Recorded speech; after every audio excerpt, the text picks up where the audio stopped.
All right, so I believe it is time to call the meeting to order. And I believe we have a statement we have to read first. Okay. Yes, I'll go ahead and read that. Good afternoon. My name is Serena Pearson. I'm with Lawrence Transit. And with me here is Adam Weigel, Transit and Parking Manager. He will work alongside. Tonight it will be Lance Fahey to facilitate the meeting proceedings. Adam and myself will facilitate the Zoom portion of the meeting. The meeting is being recorded and broadcast on the city's YouTube channel and public access cable channel 25. During the meeting, when you're not participating, please mute yourself by clicking on the microphone icon found on the lower left-hand side of the Zoom menu next to the video icon. When you are muted, a red line will appear over the icon. Muting your microphone during the meeting will make it easier for everyone to hear. You'll just have to remember to unmute if and when you want to speak. In some cases, we may mute or unmute people as needed to minimize distractions during the meeting. Please remember to state your name and title for the benefit of those listening remotely. You can turn your video on and off by clicking on the video icon on the menu. For the purposes of this public meeting, please keep your video on when you are participating in the meeting. When you're not participating, it's okay to turn your video off. Just remember to turn your video back on when you are participating. If you're participating by phone, you can click *6 to unmute your phone. For those using Zoom, somewhere on your screen you will see a choice to toggle between speaker and gallery view. Speaker view shows the active speaker. Gallery view tiles all the meeting participants. So now I'm going to go through roll call, see who's here. Lance Fahey. Here. Max Schieber. Here. Mike Wazakowski. Not here. Nick Kuzmiak. Here. Alan Ackland. Here. Gregory Critchlow. Here. Bill Wilson.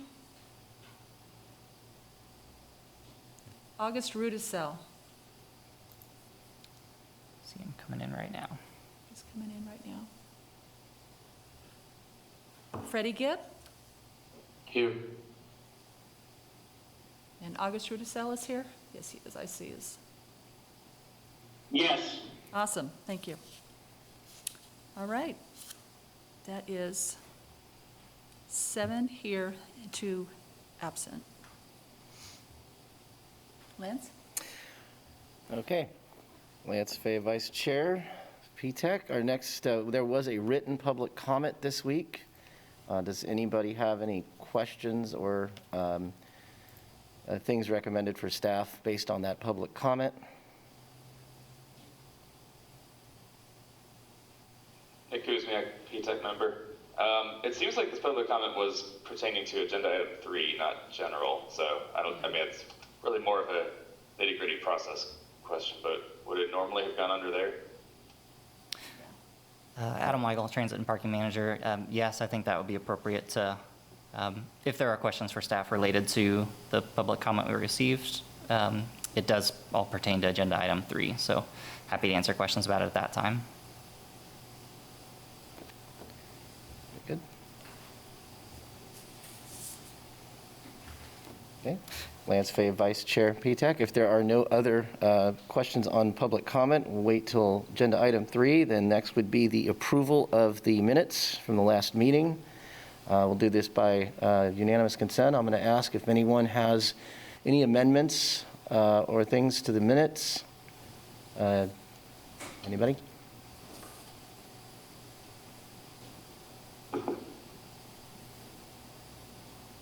Okay. I'll ask again, hearing no comment yet. One more time, does anybody see anything in the minutes or have anything that they feel needs to be addressed or changed?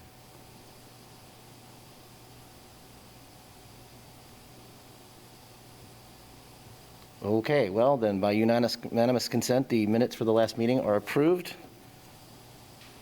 And then first agenda item, which is the Lawrence Pedestrian Plan Steering Committee.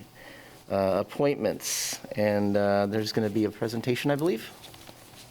Yes, Jessica Mortinger, Transportation Planning Manager for the Lawrence Douglas County Metropolitan Planning Organization.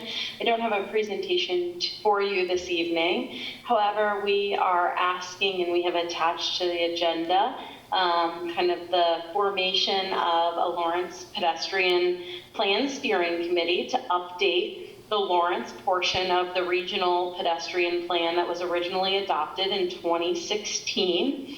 As part of that process, we've recognized there's been a lot that's happened since 2016 in terms of walkability improvements in the city of Lawrence, and I'll just name a couple that you may or may not be familiar with, but the sidewalk improvement program, the dedication of funding annually for bicycle and pedestrian amenities, the establishment of the neighborhood traffic management program and neighborhood speed limit reduction to 25 miles an hour, the development of citywide safe routes to school plan, which identifies routes just for school access for every elementary, public elementary and middle school.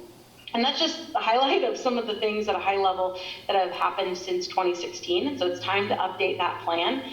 We recognize, based in existing conversations through the strategic plan and conversations we've heard at Multimodal Transportation Commission, that there's a need to address sidewalk network gaps for healthy access to food destinations, access to transit and parks. To understand the disparities in the sidewalk distribution across our community, and particularly as they play into transportation disadvantaged populations, and to prioritize and identify crossing locations for improvement. And so those are a couple of the things that we plan to work on, as well as some other topics, policies, or concerns that the steering committee can help us address through the process of updating that plan. So we're hoping that a member of PTAC and an alternate would be interested in appointment to serve in that role. We anticipate probably a 4 to 6 month process as we go through some of that work, meeting at least 3 times during that time. We also have some staff advisors that are from interdisciplinary departments to help us guide that role and what that looks like to document existing conditions and do data analysis across city departments. So I'd be happy to entertain any questions you might have. Otherwise, we're looking for an appointment of a representative and an alternate for involvement in that work. Thank you. Lance Fade, Vice Chair PTAC. I actually am interested in that. I saw the emails and was thinking that'd be a good thing for me to help with. I'm a pedestrian and bus rider, so would nominate myself.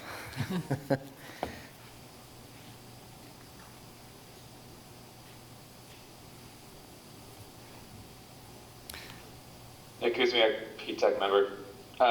Jessica, since both Gregory and I are kind of tag teaming for the MMTC portion of this, and we're both on PTAC, I guess I'm just wondering if we necessarily need a backup for PTAC because 2 of those representatives are already here or sending somebody else.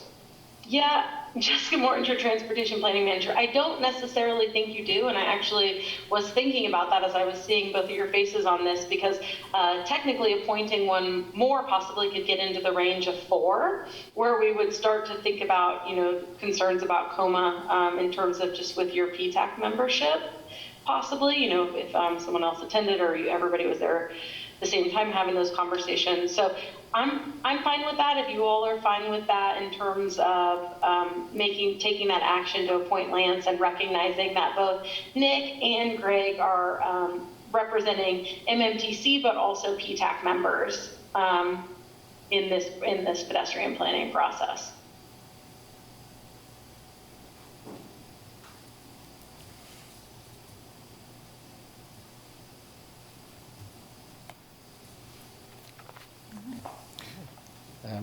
All right, Lance Fay, Vice Chair PTAC. Does anybody else have any questions or nominations? Would it be okay if I were the person for this?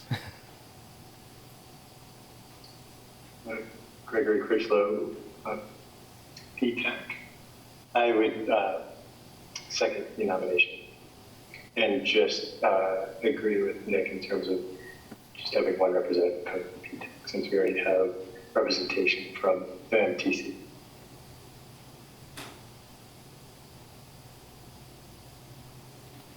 Got a motion, a second. Do you want to do a roll call? Sure. Okay. Lance Fahey, Yes. Max Schieber, Yes. Mike is not here. Nick Kuzmiak, Yes. Alan Ackland, Yes. Gregory Critchlow, Yes. August Rudisell, Yes. and Freddie Gibb. Yes. All right. Unanimous. Thank you. We greatly appreciate that. Lance, we will be in touch to communicate about scheduling a meeting likely in September. Great. Okay, Lance Fay, Vice Chair PTAC. We have our second agenda item, the fair donation policy, the March distribution and transit staff. You got a presentation or any updates?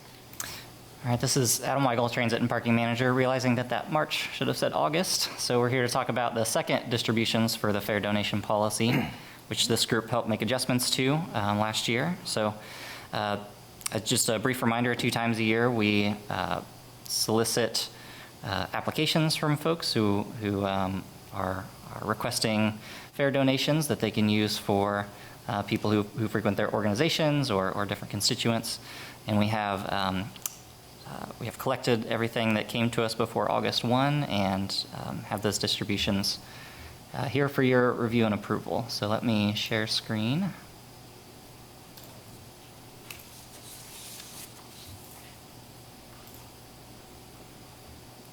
Okay, so brief agenda. We'll just look through the details and then talk through what was requested and what we are recommending be distributed. So last time around in March, we talked a lot about how we notify organizations, and we did a few things at the response of PTAC, one of those being that all that information is always on our website. Information about the policy and the application are always on the fairs page of lawrencetransit.org. So organizations are welcome to look there. There's also a United Way Human Services Coalition listserv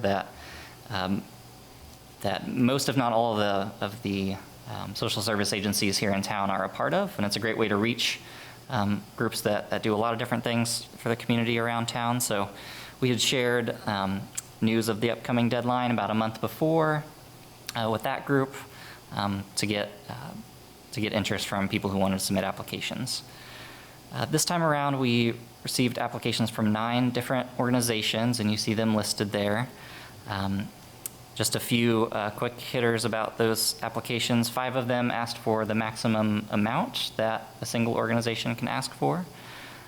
4 of these organizations also requested last March. 5 of them are new, at least for this year, perhaps have worked with us in the past. And 8 organizations that did ask for passes back in March did not choose to do so again this time in August. So, last time around we had more requests than the total donation value that we had available. This time we're actually under that number. Our requests did not hit our maximum. So as you'll see in our recommended distributions, the requested amount for each organization and the distribution amount are the same. We didn't have to do the math calculation that's required if we are over our policy limit. So you see we're about $700 short of that limit still. So we are recommending that we go ahead and provide passes that all these groups ask for at the full amount. And that is really all the content I have. If you have any questions, I'm happy to answer them, and we'd be seeking your recommendation to move forward with this. Adam, this is August, PTAC. Were there less requests this year, or was it just a lower dollar amount? Like fewer organizations or a lower dollar amount? Adam Weigel, Transit and Parking Manager. There were fewer organizations in August that asked than in March. Now, I'd have to people do ask for different amounts, so I'd have to cross-reference and see, how many back in March requested the full amount versus in August. But the big driver of us staying underneath the limit was that fewer organizations applied.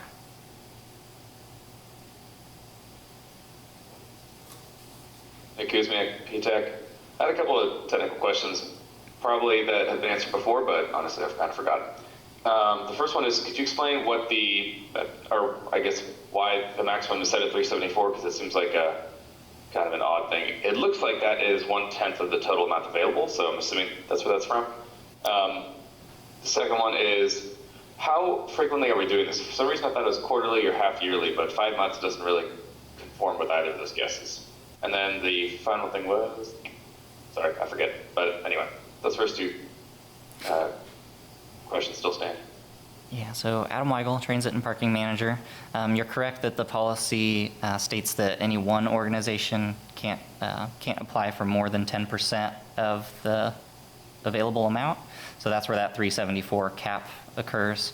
It's just to prevent a single organization from requesting most of the available passes. That's the intent behind that. Now, as far as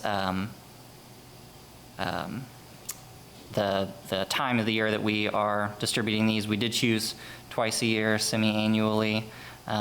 So we looked at a spring and a fall time period. I think we'd be open if there are different months to look at. March is a little bit before summer hits. August is right before school starts up, which is good timing for some of the school-related requests that might come in. So I don't know the word specifically tied to those months, but we tried to spread them out kind of in the spring and fall time period. That makes sense. So just to follow up on that, the 10% of maximum dollar amount available being the limit, is that something that we decided back in, this is January, February, or is that part of the original policy that has stood? Good question. Adam Weigel, Transit and Parking Manager. So that percentage that's been in there since the inception of the policy. I know this group looked at, we adjusted the total amount available based on kind of a rolling 3-year average and a 2% of fares as opposed to 1. So we made some adjustments there for that total amount, but when looking at that 10% per organization, I don't think anyone had recommendations for changing that. Okay. Excuse me, PTAC. So I guess with the maximum asked for, it seems like, I don't know, I'm just kind of approaching this with a math and engineer lens here, that since slightly over half of the organizations, and if you count organization 5, then a majority of the organizations who requested fare donations requested at or very close to the maximum, which seems to indicate that they would ask for more if they could. I'm curious, for those organizations that did ask at or near the maximum, were they particularly large organizations, or were they shooting for the moon based on past experience, based on maybe they requested a lot and only got a few, so this time they'll just request a ton and hopefully get enough? I'm kind of curious on your thoughts on that, if this maximum is doing its work in, or if we need to maybe look at it again. Adam Weigel, Transit and Parking Manager. So when we receive the applications, there's a requirement that that each organization writes a brief paragraph on how they plan to use the passes. I think that the requests that come in, I think, are trying to match what they think their need will be. So I think it varies by organization. I don't know that we understand specific motives on if organization 1 will be back every March and August always requesting 374. I think from our perspective, some of the value of having a cap is just creating space for other organizations to have a shot at applying and getting some passes. If that was increased, I could see a smaller number of organizations, kind of having us hit our policy cap each time around. So it is a balance between, we of course want people to use the policy, but also want to make sure there's still access for any organization that's interested. Nick Kuzmiak, PTAC. Thanks for the explanation. That does make sense, and it is kind of tough to decide, how do you allocate it other than just kind of a semi-arbitrary limit. Because I do have a feeling, like you're saying, that, maybe organizations with either more bandwidth or just a larger client base could just, request a much larger amount of affairs. And though it would technically be okay, say, a Salvation Army is huge, right? Or United Way is huge. But if they were to request everything they possibly could need, then it would crowd out these other organizations. That being said, is 10% right? I don't know. It seems like the only way we could maybe figure this out would be to try to solicit feedback from the organizations that participated. Ideally, getting a kind of a sampling of both the really large organizations that may feel underfunded, as well as the small ones who all of a sudden can participate in a program that previously they maybe weren't able to. So I'd be really interested to see in 2022 to see kind of how this went. So anyway, thanks for keeping up with this thing. I think it looks good so far.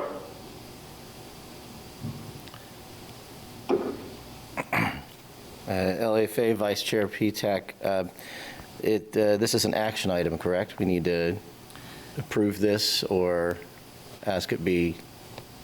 Yes, Adam Weigel, Transit and Parking Manager. I would ask that PTAC make a motion to approve these recommendations and allow us to move forward. Therefore, unless there are any other questions, I would make a motion to approve these amounts for this distribution as is, perhaps with an inquiry if we could try to get some feedback for next year.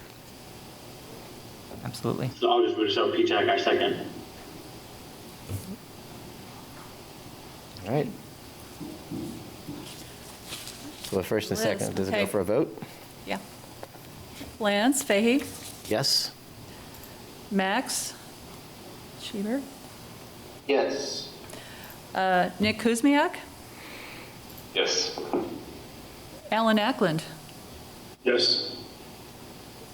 Gregory Critchlow, Yes. August Rudisell, Yes. and Freddie Gibb. Yes. Okay. Unanimous.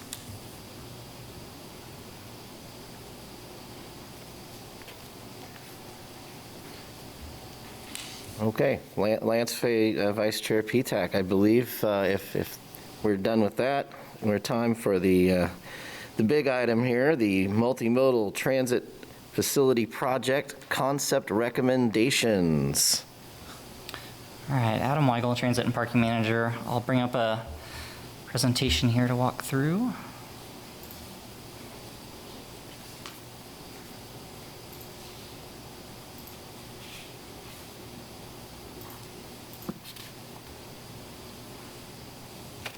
Okay, so we will walk through our current concept designs for the multimodal in the downtown transfer facility.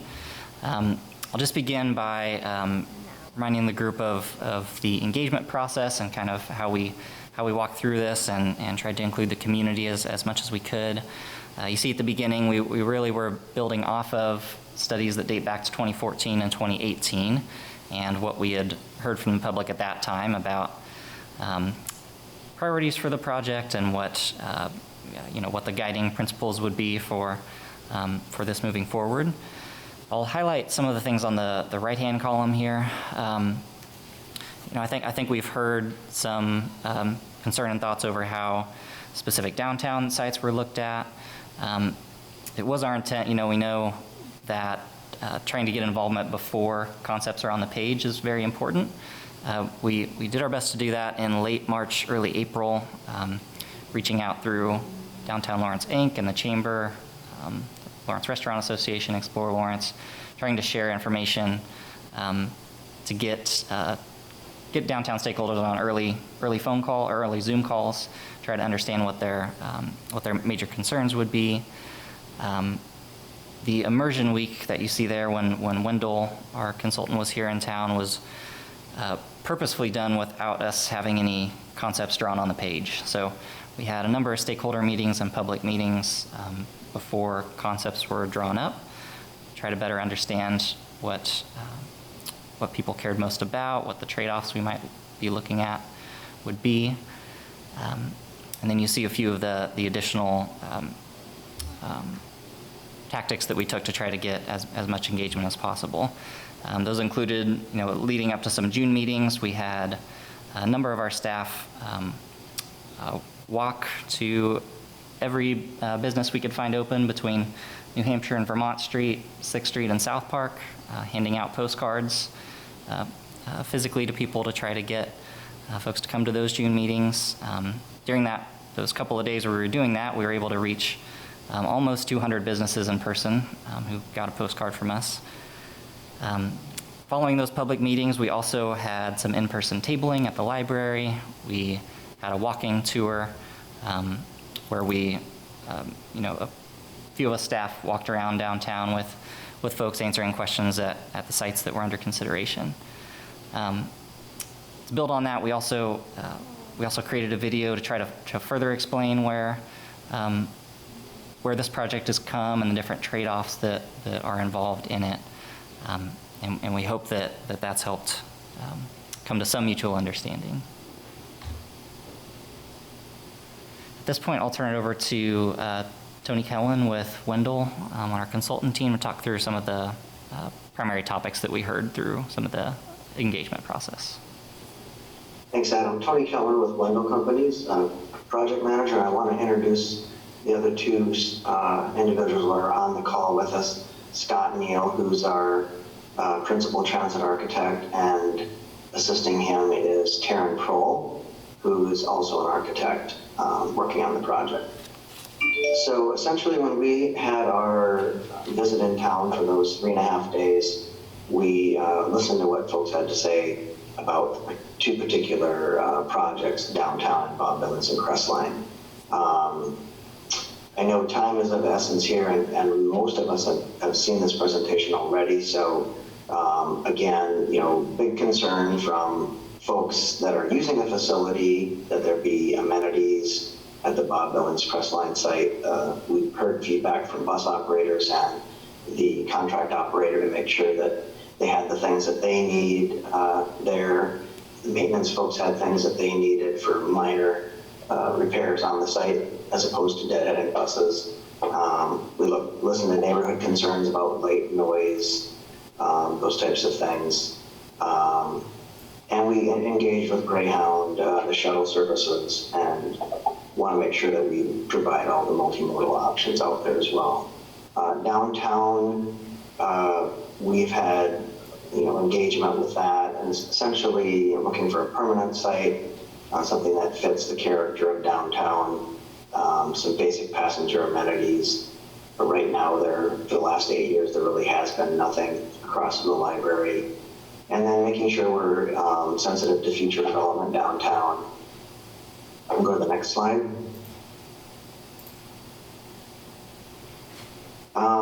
For the Multimodal Transfer Center, the last time that we met with this group, we listened to a lot of the concerns and the different iterations that we had for options 1, 2, and 3. And essentially, we quickly got the feedback that the road behind the egress road was probably not going to work and not be favorable with the university. Also, this site is, the farther you go back into the hillside, the more cut and fill and the more additional work, soil work that needs to be done. That was driving cost. And so when we look at options 1, and you can go right to 2, option 2 also had that back road and a parking lot next to the university building. Option 3 had the building on the platform. And so really, as we took the feedback that came from the many meetings that we had, and as we started drilling and going farther into the design process cost-wise, after those initial meetings in June, we realized that we needed to make some significant adjustments for various reasons, primarily with the layout of the land in order to make this project feasible and affordable. So what I'd like to do today is focus on really the result of that engagement, which is the recommended option, which is option number 4. And so what option 4 does is it gets this facility on the flatter part of the land up on Bob Billings, gives us, the city of Lawrence, some tools, and Lawrence Transit some tools to deal with some of the cost issues and uncertainty with COVID. So you'll see we have a hashed in 2 sawtooths and a bubble out there on the left that would be bid if this moves forward as an add option. We've shrunk the number of buses to 8 to get within budget, and then we've done a commuter bus Greyhound, the I-10 connector, I think it is, layover area. We've made that area down below. And also, as a way of driving down costs, rather than build a brand new facility, we received the drawings and some information, quite a bit of information actually, about the current metal building that was on site. And so we're going to repurpose that building. That is the recommendation. The size of that goes down a bit from 5,000 to about 4,100. And really, as we started looking at that structure, it's not going to look at all like that when Scott's and Taryn are done designing it. And it's actually going to be could be a beautiful facility. Has some good bones. One of the areas that we save a lot of costs is on all the utilities. We can use all of those that are currently there. The parking lot area that you see down below with the roundabout in it, that's all on current flat land. It's mostly parking lot already. So there's some advantages that are gained with that. And that's kind of those are the main elements of that. And maybe at this point would be a good point if folks have questions to ask, that we could entertain those. And Tony, I think I might recommend we go through the presentation. Sure. We may have some public comments, so that way we go through the presentation. PTAC can ask some questions, then we can open it up. Perfect. So just to close out this then again, so the project requirements are the same as option 1, 2, and 3, noting of course that we've gone down to 8 stalls, hard and fast on that. And then we have the option, should the funding allow it, to have the 10 that we originally talked about. And then again, placing this over here. Otherwise, options 1, 2, and 3 have essentially the same elements, same amount of parking, ride hail for passengers, pick up and drop off, bicycle racks, bicycle locker area, and a new multimodal facility. Advantage, again, the real big advantage of option 4 is the adaptive reuse of that facility. I think everybody sees that as a win-win. So with that, let's go to the downtown options for the downtown. Again, we've been a little more thorough since the last meeting to show that we're going to have, this is not going to be all hardscape. There's going to be landscaping, trees, and all of those things. I know we talked about tree loss the last meeting. And again, option 1A and 1B have not changed significantly, or really at all, since the last time we talked. So we've done a little less parking down here in the bottom of that. Option 1A, and if we want to go to 1B first. Okay, so 1A, this is the perspective of this. We keep the parallel parking. We keep the 2 north and southbound lanes. We keep the middle turn lane. And really the sacrifice on this is the 27-foot, 10-inch platform. And again, that the buses do angle into that, so it's not a true 27, 10 feet. That's the widest part of that. And when we go to option 1B, the primary change of 1B is that we lose the center turning lane. We go with diagonal parking, and we have less of a parking impact. So on this, we have a net loss of 24. Something else we've updated on the slides is that we're reflecting in the net parking loss, the parking that is gained back at the old site by the library, both off-site and on-street. So again, main distinguishing difference here is the loss of the center turn lane. If we go to the perspective, and we have a 22-foot, 10 inch wide platform here. So less area to have green space, trees, benches, shelters, multi-use public sidewalk through there as well. So this cross section shows, again, the angled street parking, southbound and northbound lane, and your bus bays, and then we keep the cycle track as well around the back side of that. The other options that we discussed in the last meeting have not changed. Vermont between 10th and 11th. The only way to get all 5 coaches, which is part of the project requirements on there, is to take the parking lot. And so you can see we've added in some greenscape just to show that this is not going to be all, concrete. We do have the bus shelters, we have the bus operator restroom amenity. And then on New Hampshire, option 3 that we reviewed last time, again, as we said before, showing an awful lot of hard surface here, but this site has some real challenges with the street elevation versus the parking lot elevation and using it with buses. So now we've had some questions about why so much empty space around this, but really it's not conducive to having auto and bus traffic and pedestrian traffic in there. So that's why we show this way. This is the probably the least desirable option of the 3. We're looking at parking loss, which is a big focus. There's a net loss of 76 parking spots on this. If we go back to option 2, we're looking at 49 net loss parking spaces. And then with option 1A, which is the maintaining the center turn lane and the parallel parking in that cross section like we showed before, we end up with a net loss of 40. Is that correct, Adam? Yes. Yeah. No, that doesn't sound right. Yeah, that's correct. That is correct. Okay, net loss of 40. And then if we go to diagonal parking, then 1B, net loss of 24. So we gain 16. So again, none of the project requirements have really changed since the last time we met. And so at this point, now maybe time for discussion, or do you want to go a little farther? I'll just briefly mention I upcoming. think the next slide is basically an update on the trajectory of the project timeline.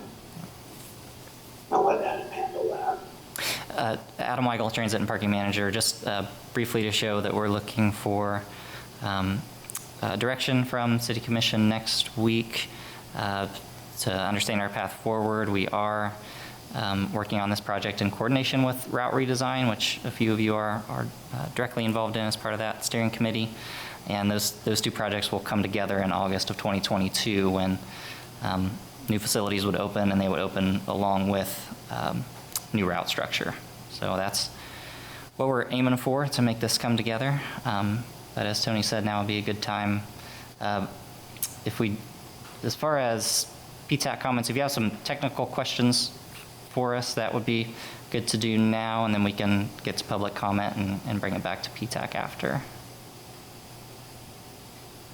Tony Kellen with Wendel, and hopefully I wasn't too abbreviated in that presentation, but understanding time and understanding that we've all reviewed these in the past, I thought I would keep it high level so we have time for discussion.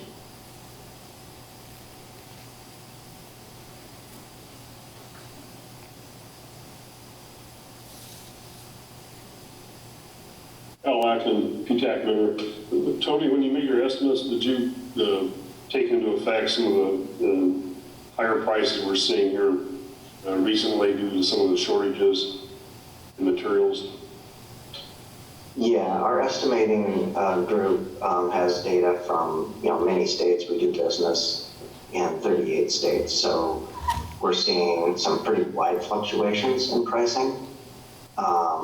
So it is hard to put on, but yes, we have definitely had inflationary COVID pricing built into these estimates, and we do have design and construction contingencies in the budget's estimates that as we get farther along and as we proceed, there's some tools that we can use to more refine those cost estimates.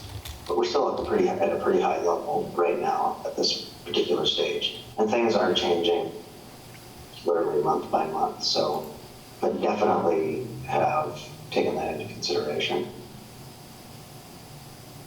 I'll act on the PTAC member. And the one other item, Tony, I guess I was really surprised by the cost of providing the canopies in the budget estimates. I guess maybe it's just something I hadn't considered, but it just seemed to be fairly expensive items. Yeah, I would like to have Scott and Neil talk about that. It's a pretty significant structure, and then with your environment there as well. Scott can talk about just the sheer amount of surface area that you have and structural issues with putting those in the ground. You're muted, Scott. Scott Neal from Wendel. Yes,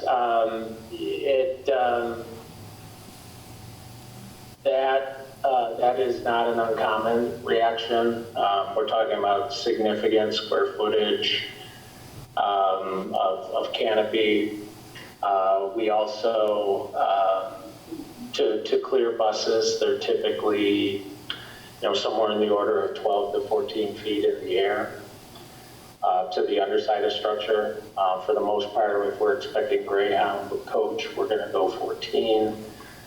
So it's significant steel. It's a significant foundation system, and you do have to clad them. It does require a roof, and by the time you put in the lighting and closed circuit camera security, what have you, those things, then they do certainly add up. But we've been doing these for a long time, specifically myself 23 years. So this is kind of an average for what we would expect for canopies. And again, we have markups and escalation, what have you, for where we are on this project, which is probably also important to note that as we design gives us more certainty, and therefore the contingencies begin to go away because we'll know more about the job. But we're comfortable with that number for the canopies.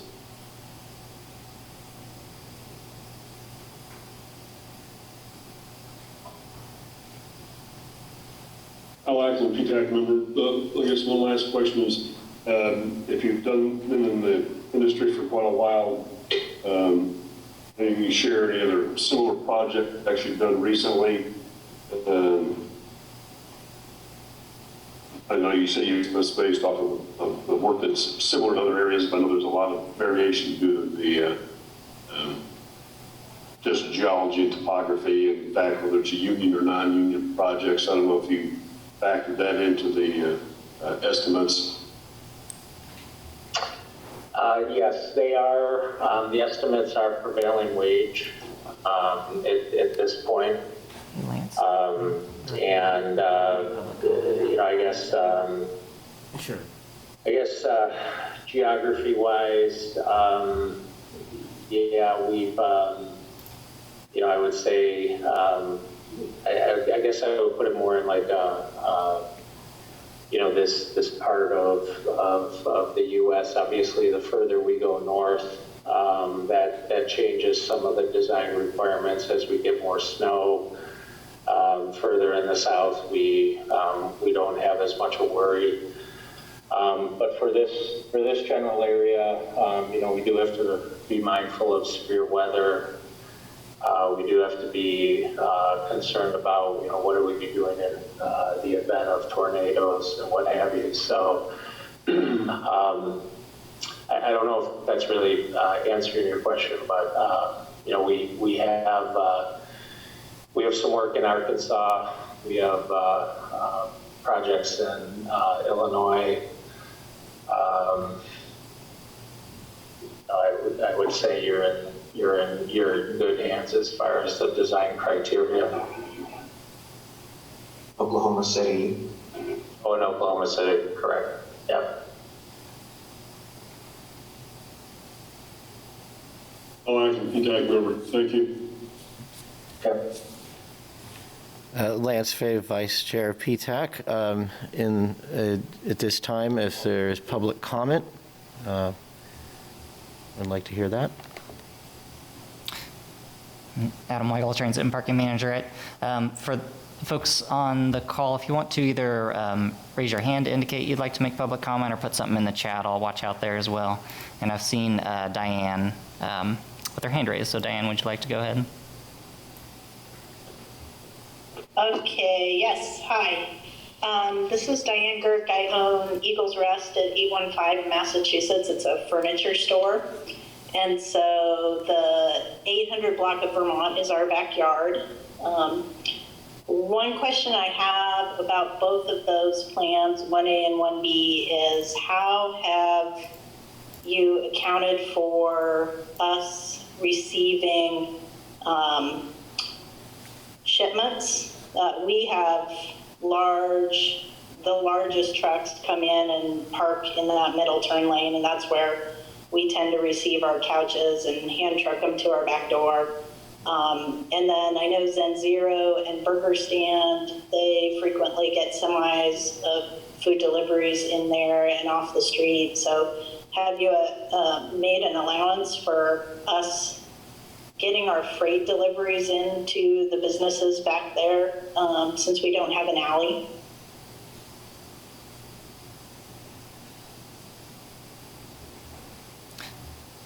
This is Adam Weigel, Transit and Parking Manager. Tony or Scott, did you want to respond to that?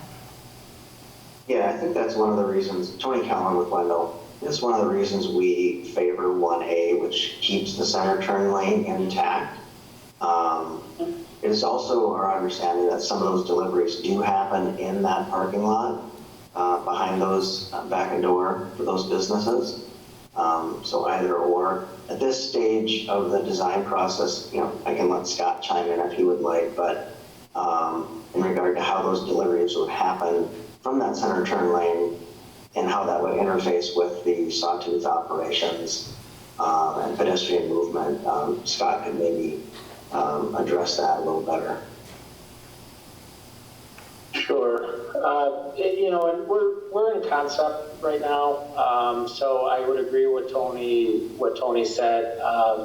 We did hear that comment. That's why we're still advocating the center turn lane. At first, when we were looking at traffic counts and what have you, at face value, there wasn't a heavy need for the turn lane, but then we heard that, because this is an urban setting, that it is in fact being used, so it seemed to make sense to keep it in place. What we have not done, and back to this is concept right now, if there's you can see we have crosswalks and safe areas. If we can coordinate that where the trucks and probably like you were saying, and furniture and what have you, if there's a direct path we can go across the street and into the parking lot as you do right now, we certainly could be looking at that. But right now we don't feel, other than losing some parking spots, there's a conflict. The buses and the buses and the cars and the deliveries should be able to coexist. From my experience, it's already pretty busy out there for us when we'll receive like a couple of couches that we have to bring to our back door, and we do that through, we take it off the truck, put it on a hand truck, a big long couch, and then we wheel it over through the north entrance of the parking lot and up the sidewalk, and it works okay. But I do have serious concerns about the increased bus traffic as far as safety goes for my employees. I'm feeling like that's going to make it pretty unsafe. Is that right turn on the south end that you're adding to the south end? Is that entrance? Is it possible to widen that out enough so that we can drive a semi in that way and deliver right behind our store? They're 40-foot semis. Yeah, Tony Callan with Wendel. So they're not the 65s, they're the 40s. I mean, we could look at the turning movements. They're both the really long ones, and the 40-foot and the 65. Oh, I'm trying to think of solutions for us. That's our main issue. We also have questions as far as taking out the parking in that parking lot, as I think a lot of people have been discussing that with you.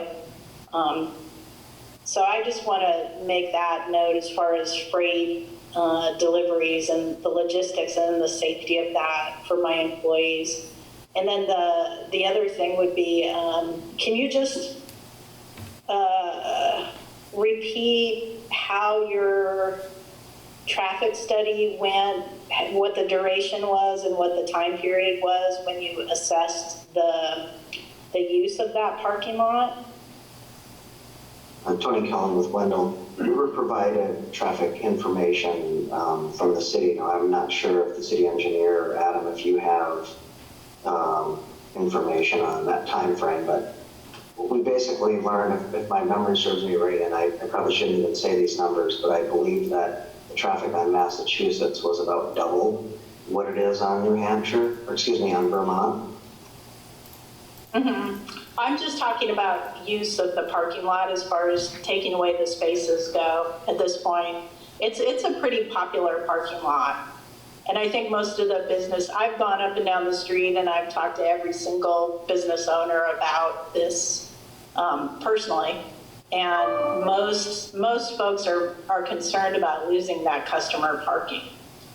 So, and if the assessment was done, I remember it being said that it was, only 50% full when it was studied, and I don't feel that that's accurate. So It could be an average. or is it an average over time? Are they doing it at 9 in the morning? And because there are definitely peak hours when that parking lot is full and people are circling and circling looking for spaces. So it's going to be an issue. It's going to be a hardship for a lot of people to take away that parking there, right there in the center of town, where it's a very, very popular area of downtown Lawrence. Hey, to clarify, there were two parts to that. One is the actual parking, and then there's the actual traffic on the street. Yeah, that's correct. What I was commenting on is that we have not done a traffic study, but the existing information on the car trips on Vermont between 8th and 9th is pretty low. But that doesn't speak to the parking. I don't have. Okay. So further study is in the works then? So Adam Weigel, Transit and Parking Manager. Diane, as far as parking numbers go, we have a couple of different things we can look at. One of them is there was a 2017 parking and operations plan done that had some counts during the AM and PM peaks. That study done by Desmond a few years ago. So we have that information. We do have some new license plate reader technology vehicles that our parking office is using to aid with enforcement. And there's some occupancy data we can get from that. So just as a general example, if they go through a lot, they can understand how many vehicles were read and how big the lot is and know how full it was. So we've been gathering that information since late April and are trying to put together kind of what we know from April of this year till about now, and hope to have some of that information available at before next week's commission meeting, so it can be on that agenda. But it's been a little bit of analysis work with the new technology, trying to make sure we are portraying things correctly and all of that. So we hope we can provide as much info as we have. Okay. I just want to make one final point, and then I'll quit bugging you. It's the peak hours where our businesses make the money. So those peak times are critical as far as that parking lot usage goes.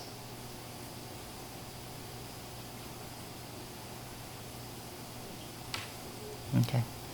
Tony Kellen with Wendel. Diane, I wanted to just, I don't know if we actually answered your question. I want to make sure we did on the delivery of goods for your businesses.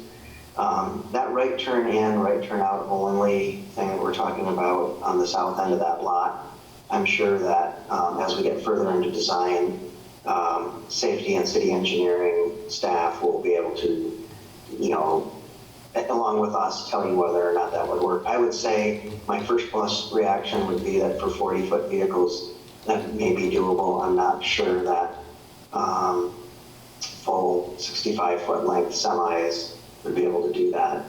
But in terms of bus operations, I've got 30 years of experience operating a transit system in an urban environment like this, in a university town as well. And I think that those 5 buses entering and departing every 30 minutes, I don't see that as unsafe. I think those drivers are going to actually be there all the time. They're going to be more aware of what's going on with those deliveries than your typical automobile coming through there. So okay. I feel pretty comfortable saying that we should be able to keep that safe for you. Yeah, it's kind of the drivers driving around buses that are the problem. I'm not worried about the bus driver. Everybody else, not us. Yeah. Well, yeah. Okay, well, I appreciate your time. Thank you. Yeah. That pretty much answers it for me. And you'll probably be seeing me again at this. Oh, thank you. 2012 bundle. Just again, Diane, as in regard to your comments, the Sawtooth operation, those buses are completely off the roadway. And that northbound lane is completely uninhibited. All right, Adam Weigel, Transit and Parking Manager, and I saw Travis was interested in making a comment. So Travis, if you'd like to unmute and let us know your thoughts.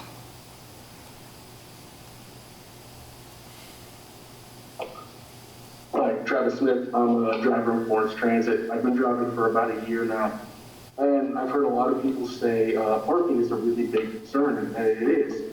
But we're talking about losing, I think on 1A, which is the popular one, like 49 spaces there. And I mean, the buses bring hundreds of people downtown every day that you don't get in the cars. You get 1 or 2, maybe 4 per vehicle. And when you drive downtown, you see outdoor dining that's taking up probably the same amount of spaces, but that's okay, but the buses aren't. And I don't understand as a driver how the community and everybody that rides the buses is so, they really, really want a permanent hub, and everybody loves it, and everybody wants a guy to talk to on a daily basis, but we're so opposed to it. I just don't understand.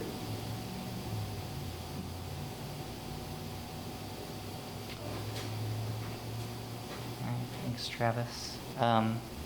Looking for the chat.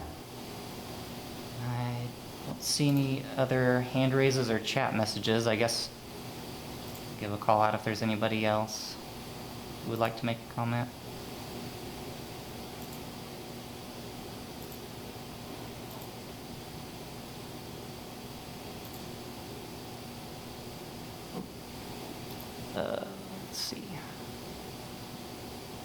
see, Ginger Doll.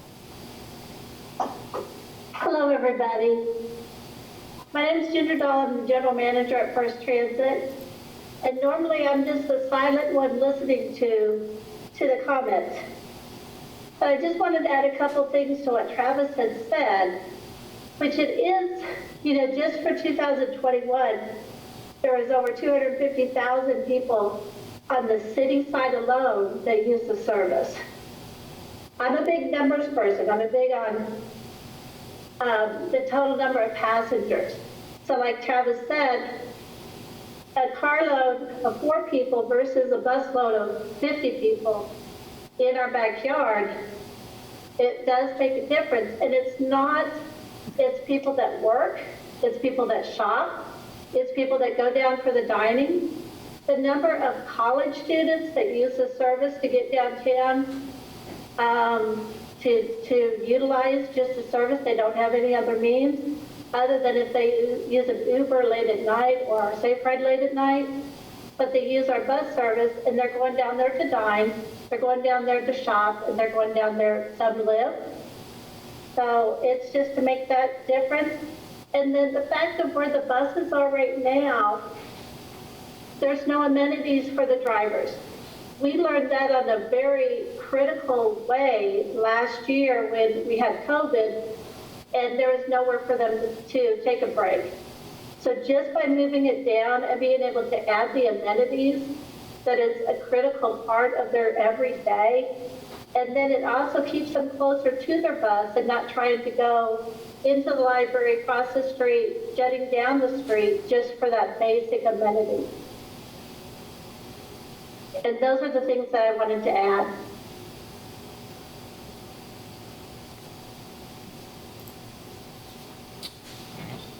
Thank you, Ginger. I'm looking through my participant list here for anybody else raising their hand or in the chat who would like to make public comment on this item.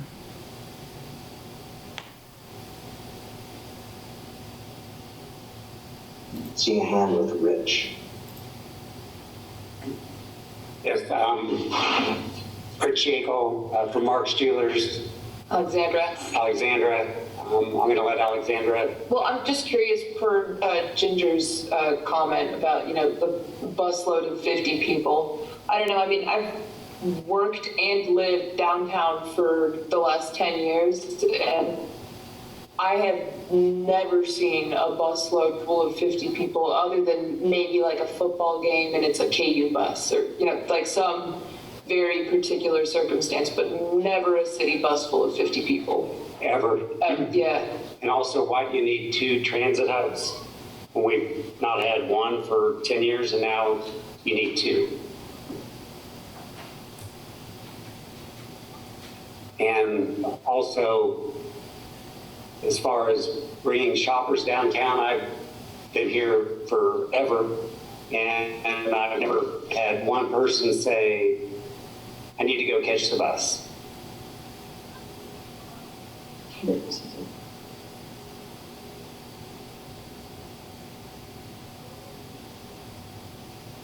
But our parking lot is on Saturdays. People circle. I mean, there's really nowhere to park. The parking lot's the other side of Massachusetts Street, the other side of New Hampshire. You can park there. There's plenty of parking places there. South Park, you already have a building with restrooms and everything there.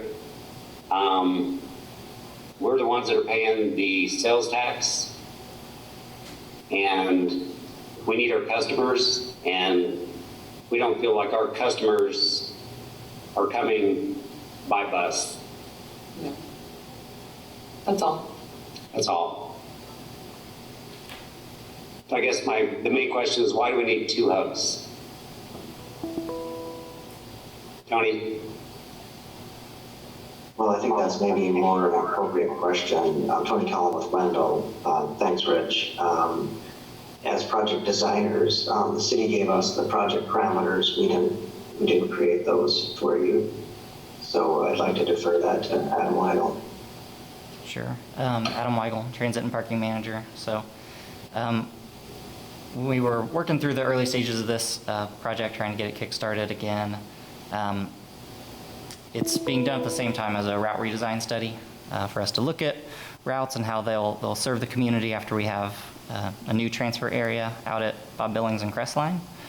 And in a lot of that early work, it became pretty clear that not every route that comes downtown makes sense to detour all the way to Bob Billings and Crestline. Downtown is a center where there's a lot of people living, there's a lot of jobs. It's a place where people connect to major corridors throughout our city.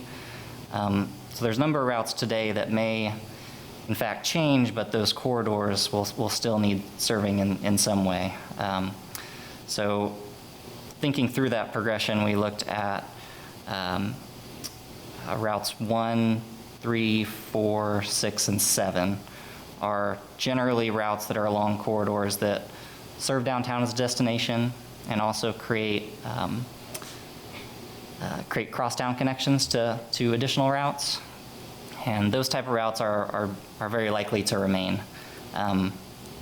Removal of those from the downtown area would mean removal of key corridors that people move throughout our community on a bus. So downtown's currently served by 8 routes, and we're looking at a reduction to 5. But going beyond that 5 would create significant challenges with running kind of practical, efficient routes for people to move around Lawrence. Yeah, one other thing I could add, Scott Neal from Wendel.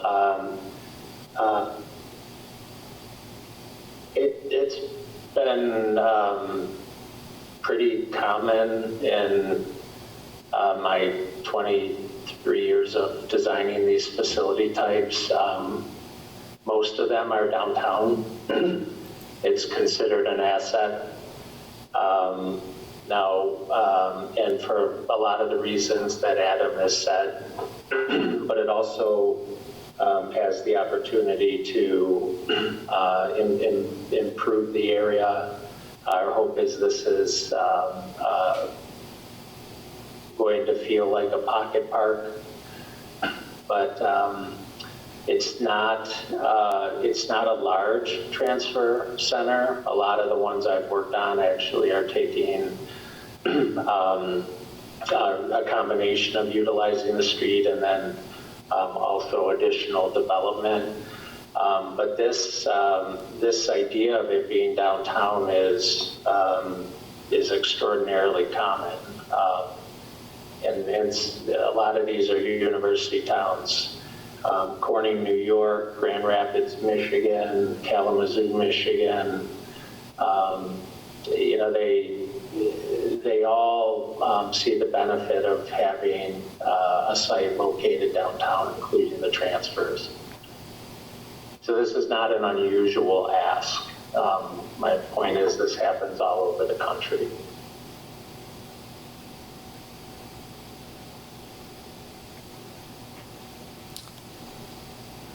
All right, I'm looking in my chat again or for any other hand raises.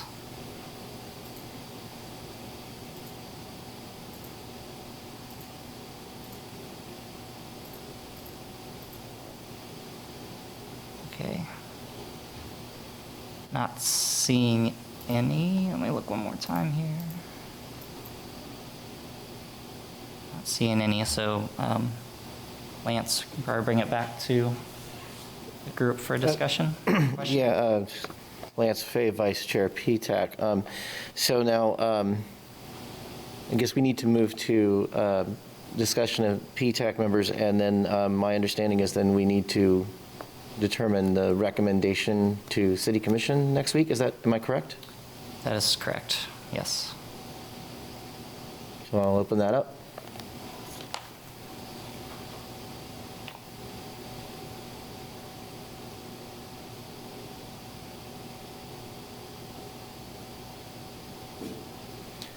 And actually, Lance Fay, Vice Chair PTAC, again, I'll make a quick comment regarding buses bringing business to downtown, and also the need for 2 transit hubs. This has been pretty extensively researched over the better part of a decade now.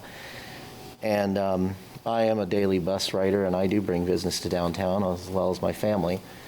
And I see quite a bit of benefit to having a transit presence in the downtown corridor. Also, there's been research as to where a lot of core ridership is and where the destinations are, and that also necessitates a transfer place on the west end, the west side of campus. I think that the city and its consultants and the transit community have done an extensive job of researching all this and are coming up with a plan that keeps all parties in mind as much as possible.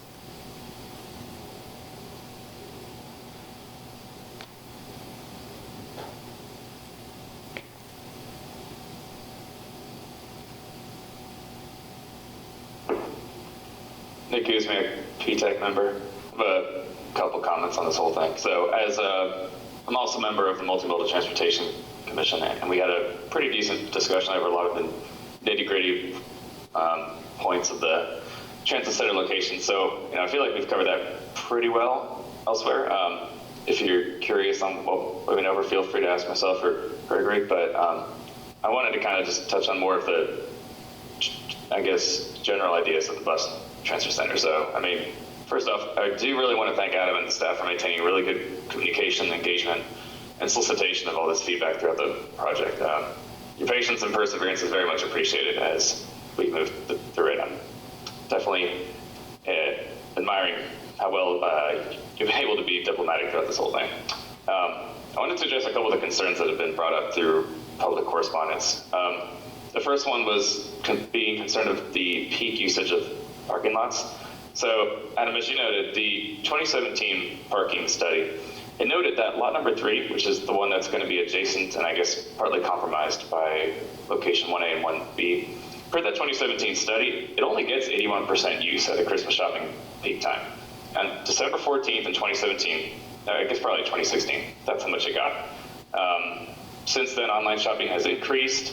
The westward expansion of Lawrence has continued, and we had a pandemic as well. So I would say an 81% usage at Christmas time in 2016 seems like a pretty respectable peak time to base your sizing off of, right? So, it seems to me that this is maybe not as much of an issue as we think of perception-wise. The statistics say something else. As for the issue with long-term spaces, I'm pretty sure those will be allocated elsewhere. Correct me if I'm wrong, Adam, but I'm pretty sure that's what's going to be happening. So I feel like the concern over the loss again seems kind of like a non-issue. Plus, given the fact that even after losing 40 spaces, we'll still be able to hit that peak capacity for non-holiday times. Like I said, it's kind of a problem of perception, not reality. Even in the infrequent case of these really high peaks during events or the holiday season, there are 2 perfectly good garages about a block in both directions, most of which are largely free, not to mention neighborhood parking. So there is always a place to park. You just have to have the wherewithal to walk maybe a block, right? Also, as to the citizen who noted that they chose their office location based on the parking, I feel like that seems highly unlikely. If you're looking to maximize parking and make it cheaper and reduce rent costs, downtown is literally the last place in Lawrence that you would want to be, right? So I'm not sure I'm buying that one, especially if you're assuming that all your customers and your employees all drive. Finally, I believe that it's kind of an equity issue, right? So we're eliminating personal car parking spots, but while still maintaining transportation access in that same space. Because downtown should be for people, not for cars. And people don't all arrive in personal vehicles. So it's a little bit elitist to assume that everyone who accesses downtown either is able to or can afford to drive, as Lance pointed out earlier. So just because one doesn't personally know anyone who rides a bus does not mean that it's not actually useful to many, many people in our city, our fellow citizens, right? Anecdotal evidence is not superior to statistics, in my opinion, and the negation of bus transit as a vital link for many in our community shows kind of a worrying lack of awareness about the reality for a lot of folks in town. As to the concerns about crossing the street, cars are already driving down the street, so there is already an issue of having to cross, and there's going to be an additional mid-block crossing. So I would say that protected crosswalks are actually going to increase with this option. So the cars will continue to travel down the street, of course. It's not going to be close to traffic, but realistically, traffic will likely be either lessened due to people just avoiding the area or slowed due to potential interference with buses. all these visual cues kind of serve to naturally slow traffic more effectively than the speed bumpers, a speed limit sign would. And like was said earlier, you know, a lot of these buses were already driving down the street as part of the route anyway, and these are professional drivers versus just, you know, whoever can pass a driver's license test, right? So I just feel like most of the issues, including space for deliveries, have been addressed with the design. So really hats off to the consultants, the commissions who've been a part of it, and especially city staff, for really listening to everybody's concerns and actually incorporating all these elements into the final design. So that's it for me. Thanks, so.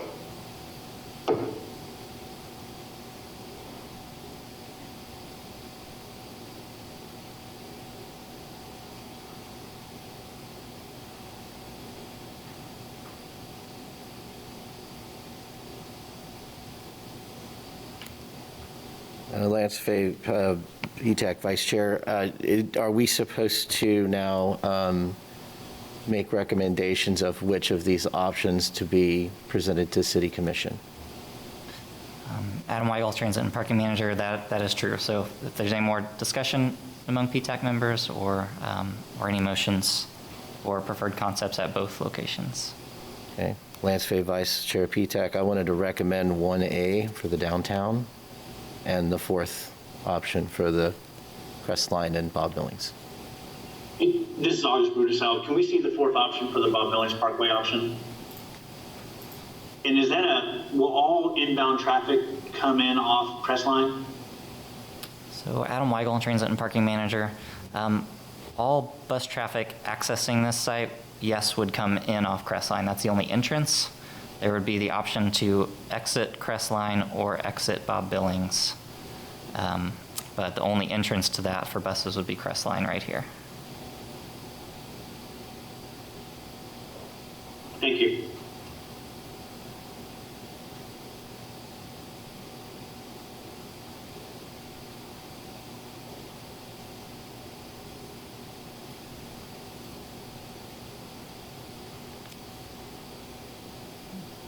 Nick Kuzmiak, PTAC, I would second the motion to recommend options 1A for downtown and 4 for the primary multimodal transfer center. All right. Guess we vote. You vote. Lance Fahey, Yes. Max Schieber. Yes. Yes, okay. Nick Kuzmiak, Yes. Alan Ackland, Yes. Gregory Critchlow, Yes. August Rudisell, Yes. and Freddie Gibb. Yes. No other PTAC members here? That would be 7, that's unanimous.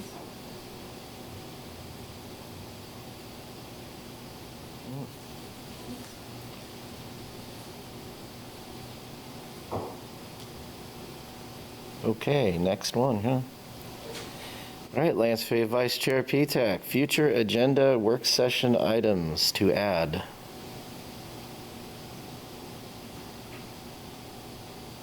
Anything? We've also got other items here. Route Redesign Study Update, Steering Committee. I guess there's an update for that, am I correct? Yes, Adam Weigel, Transit and Parking Manager. I know, August, you were at that meeting. Did you have anything you'd like to add? I'm happy to give a brief update.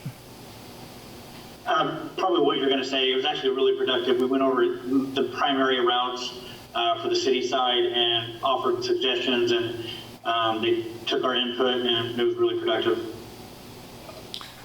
This is Adam Weigel, Transit and Parking Manager. I'll just build on that by saying we've reached an interesting stage in the route redesign study where through these route profiles that the consultant is building, they're identifying strengths, weaknesses, and opportunities by route. And within those opportunities are kind of where the new ideas are able to come up. So You know, it might be simple things, you know, tweaking the route to do a slightly different alignment than it does today. It can be more bold, like converting it to a on-demand microtransit served area, or changing the time of day that it functions. So this is really where a lot of the brainstorming ideas are starting to hit the table, and the consultant will then start piecing these together into scenarios for us all to consider. So working on, like August mentioned, working on the city side right now. We're starting to get into the KU routes, and we'll also work on the coordinated routes after that. So it's definitely the imaginative time of that study, which is exciting to be moving through. And this is August Rudisell. I'm sorry, Adam. I was just going to say it was interesting to have the idea presented to the committee that where the city wants to go as far as growth west of Wakarusa, because, you know, the entire time I've lived here, Wakarusa has been the western limit of the city. And with the links and Rock Chalk being developed, and now 15th and Bob Billings and K10 are heavily being developed, it's really interesting to see how or where we want to go as the transit system as far as west of Wakarusa. So that was discussed as well.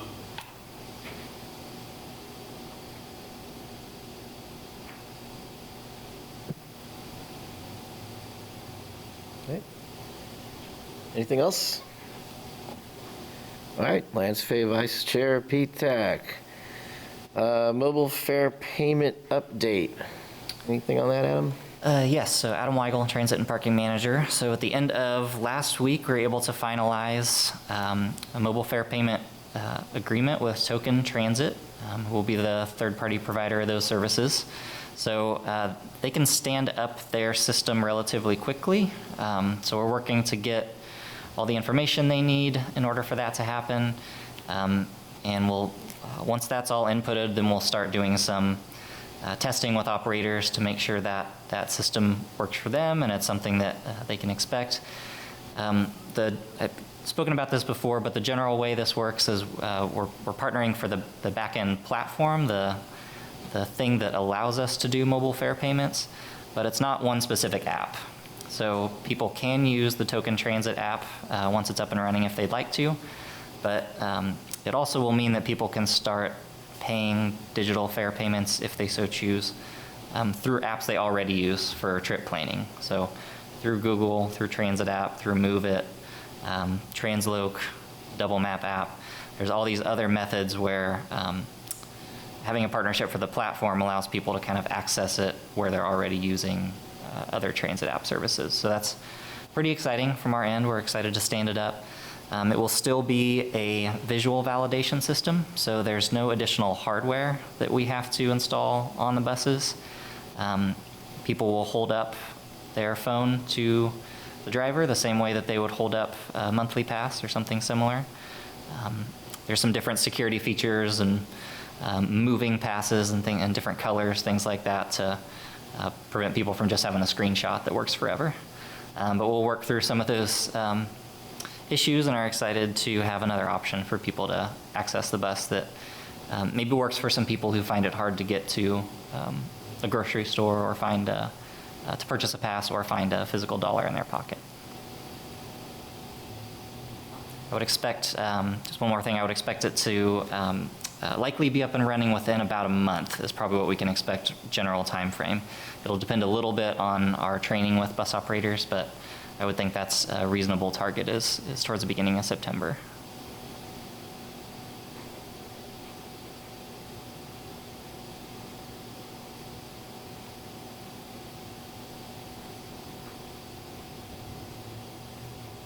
Thank you, Adam.